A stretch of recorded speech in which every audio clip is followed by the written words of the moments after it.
Hi friends, I'm your host Mr. Sunshine, and once again I welcome back to you all on my English learning platform English Shines, a place where my dear ones get higher and reach better in the part of study. So friends, आज हम बात करने वाले हैं अपने next chapter की जिसका नाम है you think it will never happen to you और जिसे लिखा है इंडियन राइटर्स शिव अरोर और राहुल सिंह ने। यहाँ पर वो बताते हैं शिव अरोर और राहुल सिंह के बारे में कि Shiv Aroor is an editor and TV anchor and he has reported from conflict zone. मतलब जितने भी युद्ध क्षेत्र में वॉर रिपोर्टिंग होती है वहाँ से ये रिपोर्टिंग करते हैं, such as Kashmir valley, Sri Lanka, Libya. He has won 2 awards for war reporting और इन्हें वॉर रिपोर्टिंग के क्षेत्र में इनाम मैं कह रहा हूँ 2 अवार्ड भी मिले हैं। He also runs the military news and analysis site LiveFeast. Rahul Singh, दूसरे writer, has covered defense and military affairs in a career spanning 18 years. Apart from extensive reporting of Indian military from around the world, he has also reported from conflict zone और इन्होंने भी war reporting की है including Kashmir valley and war torn Congo. So यहाँ पर एक incident है और एक इंसिडेंट जो कि स्क्वाड्रन लीडर रिजुल शर्मा का है, कैसे ये उनकी लाइफ को पूरी तरीके से चेंज कर देता है, कहानी इसी के बारे में है। चलिए स्टार्ट करते हैं। It was a warm Wednesday at Jamnagar air force base in Gujarat, gulf of Kutch. Wednesday का दिन था, जामनगर जो कि गुजरात में है, तो जामनगर एयरफोर्स जो कि गुजरात में है गल्फ ऑफ कच्छ के पास, वहाँ पर Rijul Sharma made his way to the operation briefing room. वो ऑपरेशन ब्रीफिंग रूम के लिए जा रहे थे। The jet that Sharma flew was MiG 29 fulcrum. He had been flying MiG 29 for years and love agility the aircraft demonstrated in the air. और जिस तरीके से एयरक्राफ्ट को डिज़ाइन किया गया था और एयरक्राफ्ट की एबिलिटी थी, see the page number 17 glossary meaning the ability to move quickly and easily. हमारे रिजुल शर्मा इससे काफ़ी ज़्यादा प्रभावित थे। आगे दिखाई देता है Sharma had been the only 13 years old when the Kargil conflict took place. तो कह रहे हैं कि कारगिल कॉन्फ्लिक्ट, आप देखोगे यहाँ पे लिखा है an arm conflict between India and Pakistan that took place between May and June 1999।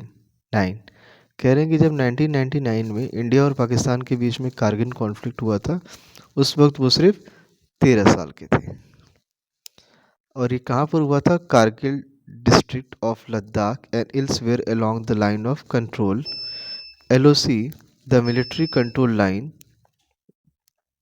Between India and Pakistan. तो he remembered the stories his father, former Air Force pilot himself told him about। तो इनके पिताजी जो खुद फॉर्मर एयरफोर्स पायलट थे, वो उन्हें ऐसी बहुत सारी कहानियाँ बताया करते थे और उन कहानियों में एक कहानी थी कारगिल कॉन्फ्लिक्ट की और उस वक्त उनकी एज थी मात्र 13 साल।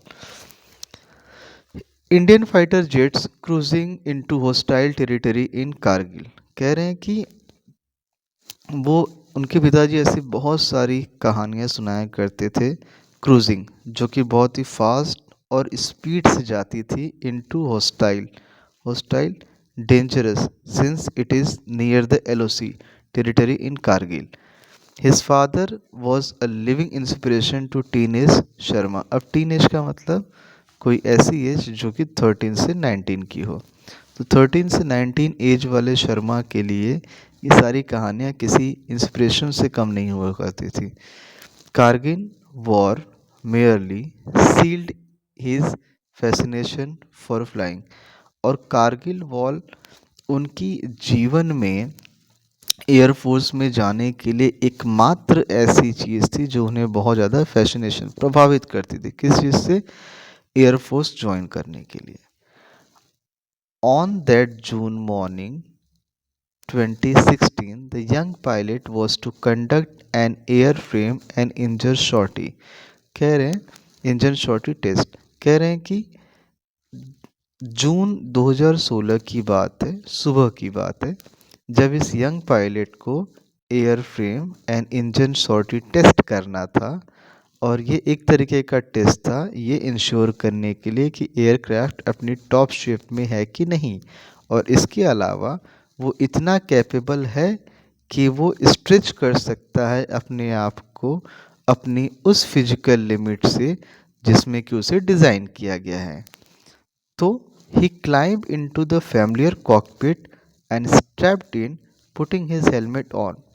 और जैसा कि हर एक पायलट करता है, वो अपने फैमिलियर कॉकपिट जहाँ पर उन्हें बैठना है, the area in the plane where the pilot seat to operate the plane, तो वहाँ पर वो बैठ जाते हैं, स्ट्रैप लगाते हैं और उसके बाद अपना हेलमेट पहनते हैं। There was a low whizzing hum as the MiG-29 engine one brought to the ground in idle position. और जब आइडल पोजीशन हो जाती है सारी चीज़ें टेस्ट करने के बाद, तो इंजन ऑन करने के बाद वहाँ पर देखा जाता है during the take off Sharma put the jet into the steep climb on the altitude of 100 metres. 100 metres इस टेक ऑफ से पहले, इस टेक ऑफ के दौरान during the take off Sharma put the jet strip climb into altitude of 1000 meters और flattening out after his steep climb, he did quick system check on the aircraft's airframe and twin engine. और obvious सी बात है ये एक routine checkup है, हर कोई pilot, चाहे आप डोमेस्टिक एयरप्लेन की बात कर लें या इंटरनेशनल की बात कर लें या फिर ऐसे जो वॉर जोन के प्लेन से उनकी बात कर लें, तो जितने भी पायलट होते हैं वो ऐसे नॉर्मल जो उनका रूटीन चेकअप है वो उसे ज़रूर करते हैं। तो जब वो तेज़ और ढलान वाली जगह पे जा रहे थे तो वहाँ पे उन्होंने क्विक सिस्टम चेक किया कि सारे एयरक्राफ्ट, एयरफ्रेम और इंजन वगैरह सब सही सलामत है कि नहीं। Then he fed engine some more fuel and steered the jet upward to an altitude approximately 11,000 metres. इस चीज़ को याद रखिएगा, चैप्टर में इसकी ज़रूरत पड़ेगी। तो अब ये क्या करते हैं, सारी चीज़ें कंफर्म होने के बाद, फ्यूल लेने के बाद, अब अपने जो एयरप्लेन है उसको हवा में ऊपर उड़ाते हैं लगभग 11,000 metres. Sharma levelled out his jet bringing it into steady flight. और इसके बाद जब 11,000 मीटर की जब हाइट उन्हें मिल जाती है तो शर्मा क्या करते हैं, levelled out his jet bringing it into steady flight. तो जितनी ज़्यादा तेज़ रफ्तार से, ऑब्वियस सी बात है उसे डिज़ाइन ही वैसे ही किया गया था MiG-29 फाल्कन को, उसकी फ़िज़िकल लिमिट तक उसको टेस्ट करते हैं। And after that on page number 19 see, he had to stretch the aircraft to its limit in the supersonic corridor. Supersonic involving a speed greater than that of sound, where it would be flying at just over the speed of sound while executing the series of maneuvers. A movement or series moves require a great skill. कह रहे हैं कि जितनी अच्छी skill चाहिए थी उतनी बेहतर स्किल से वो पूरी कोशिश करते हैं कि उस airframe and engine sortie test को कंफर्म करें कि MiG-29 जो एयरक्राफ्ट डिज़ाइन है वो अपने फिजिकल लिमिट को टच कर पा रहा है कि नहीं। Now cruising the pilot increased throttle, crossing the sound barrier and proceeded to kick-start his routine system check. The figure on the cockpit instruments showed that all was well. और इस पूरे चीज़ों के दौरान बार बार वो चेक कर रहे थे कि कॉकपिट में बैठे हुए कि उनके जितने सारे इंस्ट्रूमेंट उनके सामने उनकी स्क्रीन पे दिखाई दे रहे हैं वो सब सही चल रहे हैं कि नहीं, कोई प्रॉब्लम तो नहीं है, या इसके अलावा जो भी डिवाइस जिसे कंट्रोल कर रहा है फ्यूल और पावर इंजन को वो सब सही से चल रहा है कि नहीं, ये सारी चीज़ों पर वो गौर कर रहे थे।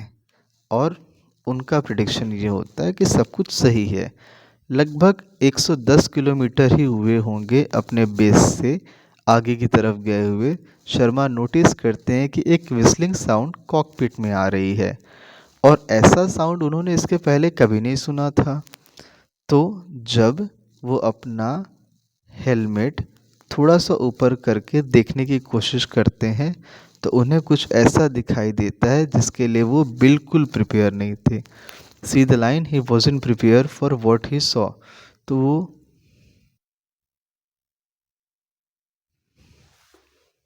बिल्कुल प्रिपेयर नहीं थे जो उन्होंने वहाँ पर देखा। और वो वहाँ पर क्या देखते हैं?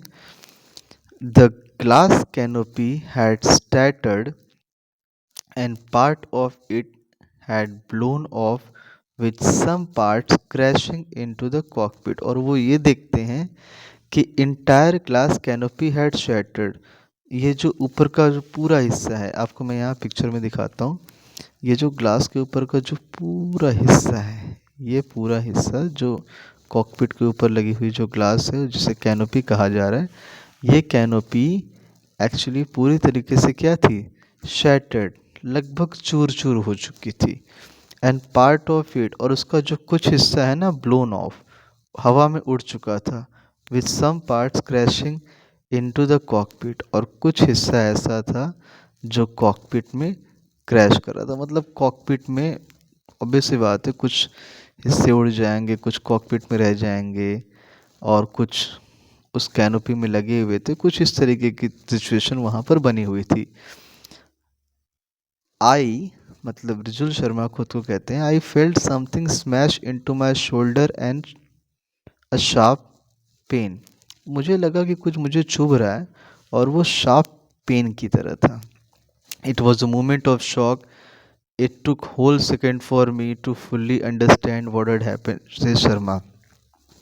ऐसी कंडीशन में मुझे बिल्कुल समझ में नहीं आया कि वहाँ पर क्या हो रहे हैं और लगभग मुझे काफ़ी कुछ सेकंड्स लग गए समझने के लिए कि वाकई मेरे साथ कुछ गलत हुआ है।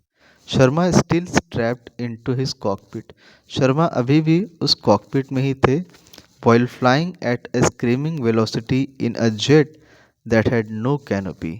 और जो वेलोसिटी है उस जेट की वो काफ़ी तेज है और याद रखना उसकी कैनोपी नहीं है, मतलब ऊपर से कोई कवच नहीं है।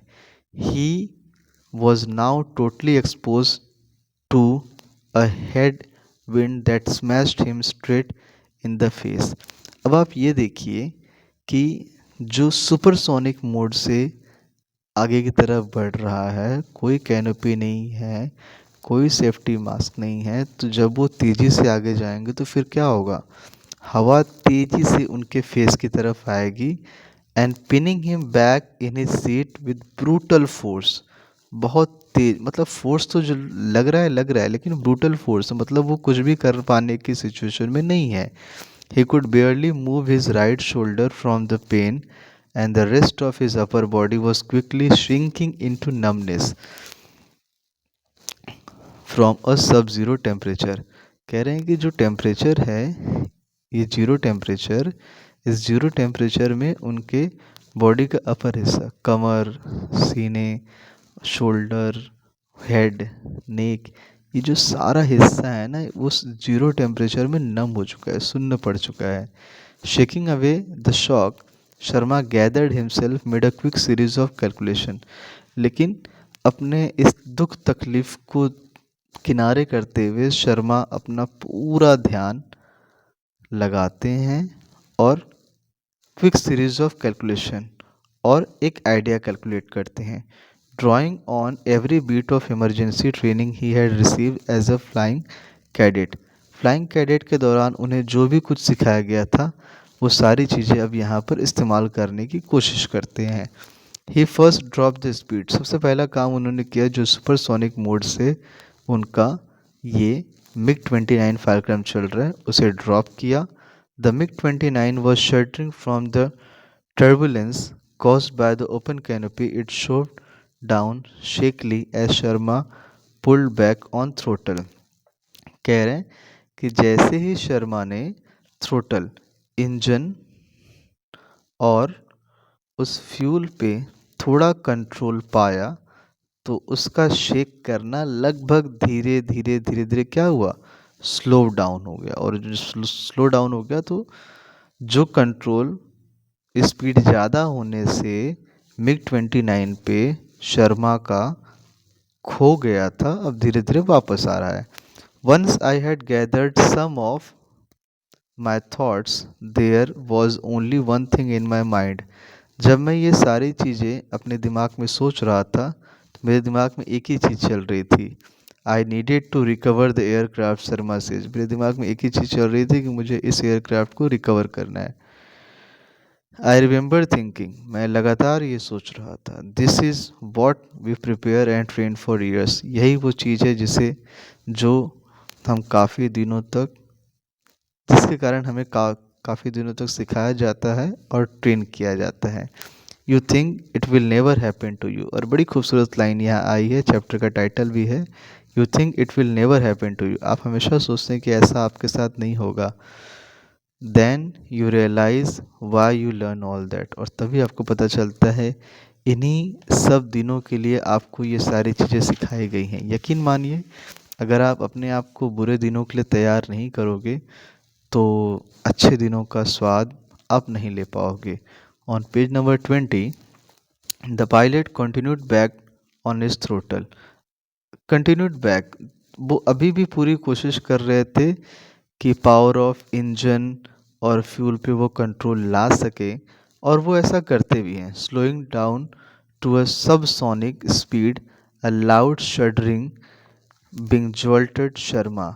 लेकिन इस दौरान जैसे जैसे वो स्पीड कम कर रहे हैं उन्हें उतना ही झटका लगता चला जा रहा है। ऑब्वियस सी बात है, कैनोपी है नहीं, तो जो हवा बहुत तेज़ गति से उनको बार बार अपने सीट की तरफ ढकेल रही है तो उससे झटका लग रहा है, उन्हें तकलीफ हो रही है। Sound had now caught up with the jet and it was deafening, cold and pressure hit him in the ears making him feel a painful pinch. याद रखना, उनका जो शोल्डर है वो भी उस पेन से तकलीफ में हो रहा है। वो कैनोपी का एक छोटा सा हिस्सा जो उनके शोल्डर पे लगा हुआ है। His upper body was now completely numb.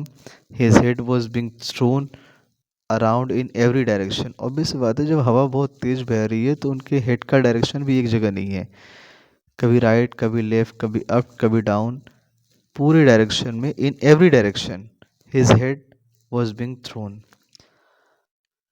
Trembling inside the cockpit and desperately trying to regain control, Sharma was now flying at about 500 km per hour and had managed to descend about 300 meters.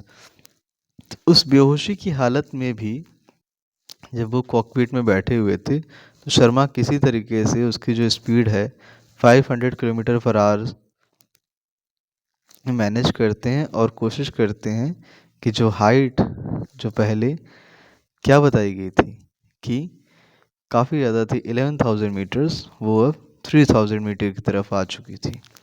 Then for the first time since the canopy blew off his jet, Sharma tried to make contact with ground control, but he could not. But he hear, but he could hear nothing. अभी जब से उनका ये सारा incident चल रहा था उस दौरान शर्मा पूरी तरीके से कोशिश करते हैं कि उनका कांटेक्ट हो पाए ग्राउंड कंट्रोल से, बट जैसे ही ग्राउंड कंट्रोल से कांटेक्ट होता था वो कुछ सुन नहीं पाते। क्यों नहीं सुन पा रहे? क्योंकि जिस तरीके से हवा इतनी तेज़ गति से चल रही है उन्हें कुछ सुनाई भी नहीं दे रहा है। Sharma bellowed into his radio talkie screaming that he was returning to base for an emergency landing. तो जो शर्मा वहाँ से कुछ सुन नहीं पा रहे हैं, शर्मा सिर्फ और सिर्फ इंस्ट्रक्शन देते हैं। अब यहाँ पे इंस्ट्रक्शन का मतलब है कमांड से। याद रखना, ऑर्डर और कमांड में यही डिफरेंस है। जितने भी आर्मी पर्सन है वो कमांड करते हैं, वो ऑर्डर नहीं देते। तो उन्हें कुछ सुनाई तो उस तरफ से दे नहीं रहा है, लेकिन ये अब अपनी तरफ से ऑर्डर देते हैं, please he was returning to base for emergency landing. The pain in his shoulder was now severe that his right hand had become virtually useless. और उनका जो पेन था सीवियर, काफ़ी ज़्यादा खतरनाक हो चुका था, और वो इतना खतरनाक हो चुका था कि उनका राइट हैंड लगभग वर्चुअली यूजलेस, मतलब उस सिचुएशन में तो काम करने लायक बिल्कुल भी नहीं था। Suddenly he realise he had another problem. और वो क्या प्रॉब्लम है कि जो एयरक्राफ्ट उड़ा रहे थे वो, उसका कैनोपी जो कि उड़ के चला गया था, उससे थोड़ी सी प्रॉब्लम ये हुई थी कि कैनोपी के कुछ हिस्से ने जेट को भी बर्बाद कर दिया था। He didn't mean it was safe for landing.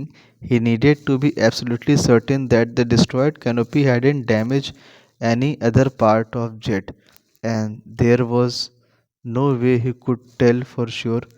He would have to take a chance, he told himself. वो ये कोशिश करते हैं कि कहीं वो ये तो देख लें कि कहीं उस कैनोपी ने जेट का कोई और हिस्सा बर्बाद या ख़राब तो नहीं किया है। और वो ये सोचते हैं he would have to take a chance, he told himself. At this point he could have taken decision to eject from the damaged MiG-29।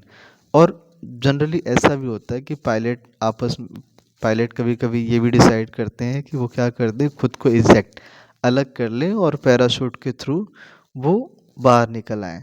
लेकिन रिजल शर्मा ऐसा नहीं करते।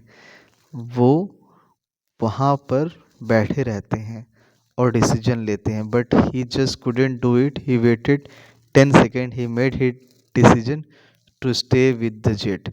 आपको याद है ऑन पेज नंबर 19 जब वो कहते हैं कि उनके दिमाग में एक ही चीज़ चल रही है, इस MiG-29 को रिपेयर करना है, इसे रिकवर करना है और इसके साथ रहना है।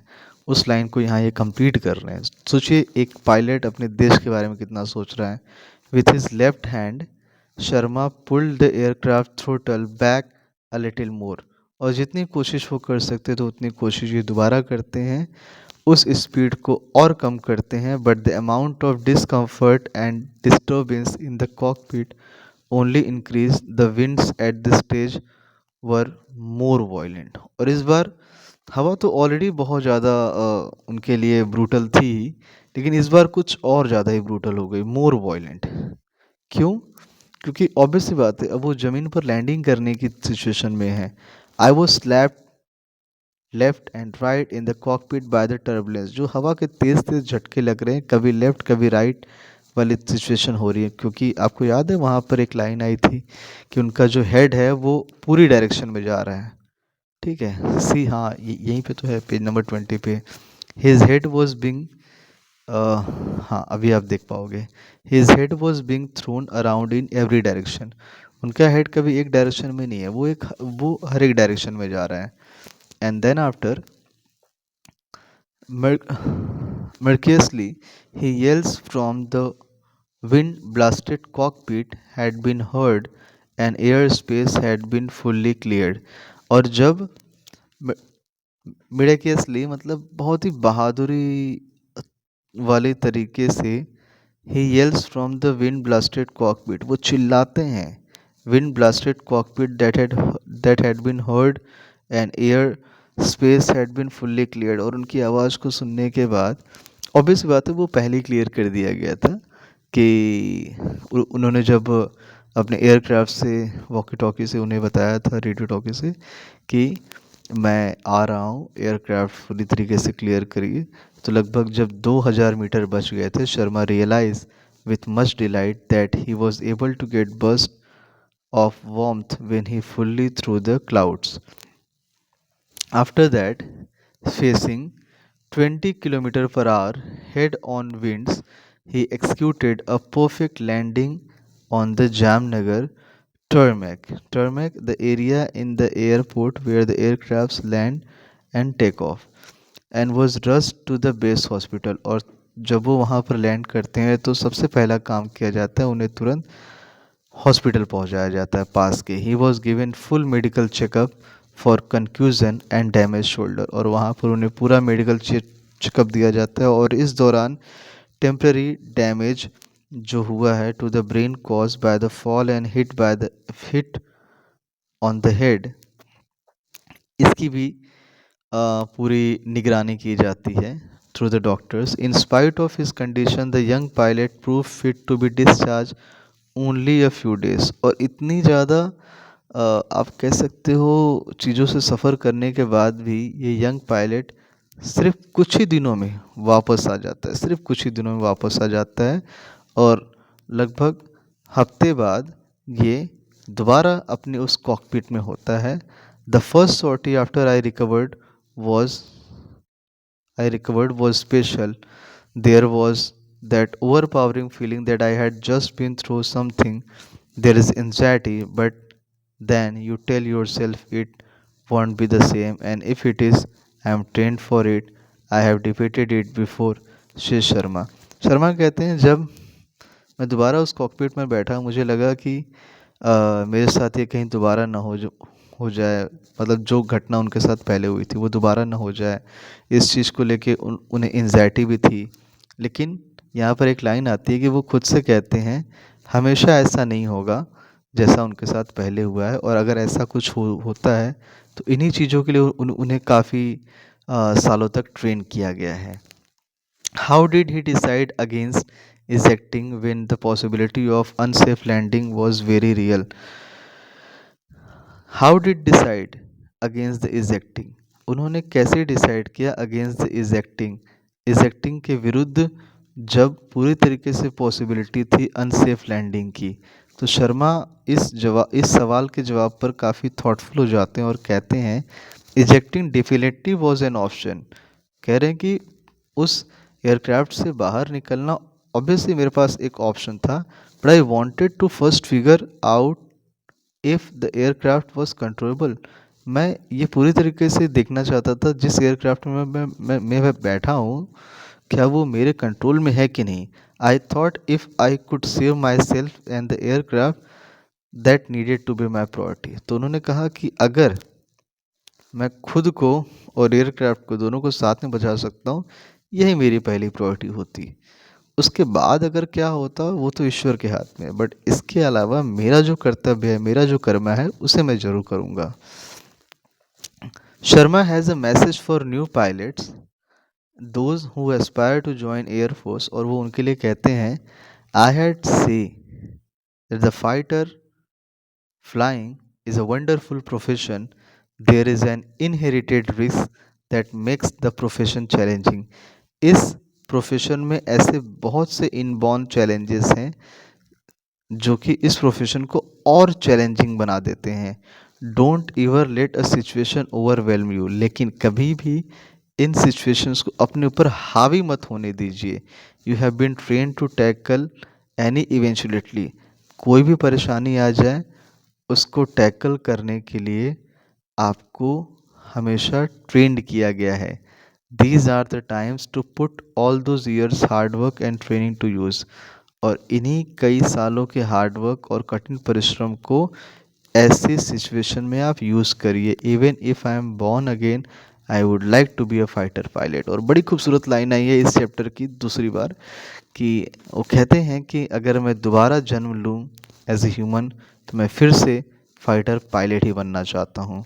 Squadron leader Sharma has been flying regularly since the incident. He was awarded Vayu Sena Medal Gallantry on 26th of January 2017 for his courage and skillfulness and fortitude in the cockpit. Fortitude, strength of mind shown by somebody who is suffering great pain and facing great difficulties. इतनी ज़्यादा परेशानी और कष्ट होने के बाद भी अपने स्किलफुलनेस से उस कॉकपिट में बने रहना एक बहादुरी की ही निशानी है, जिन्होंने न सिर्फ अपनी जान बचाई बट इसके अलावा जो expensive piece of national property है मिग 29 उसकी भी जान बचाई। यहाँ जान बचाने का मतलब पर्सोनिफिकेशन से ये है कि उसे भी देश की एक धरोहर के रूप में संभाल के रखा। An expert from India's most fearless by Shiv Aroor and Rahul Singh. Shiv Aroor और राहुल सिंह के द्वारा इंडियाज़ मोस्ट फियरलेस इसका एक छोटा हिस्सा क्लास 8 के बच्चों के लिए डेडिकेट किया गया है। सो कमेंट सेक्शन में ज़रूर बताइएगा आपको ये चैप्टर कैसा लगा। इसके अलावा कोई और चीज़, कोई आपका सुझाव कोई सलाह, कोई सवाल जो आप पूछना चाहें, उसे भी आप कमेंट सेक्शन में ज़रूर लिखें। तब तक के लिए अलविदा, मिलते हैं फिर किसी नेक्स्ट चैप्टर में। साइनिंग ऑफ, बाय एवरीवन, जय हिंद।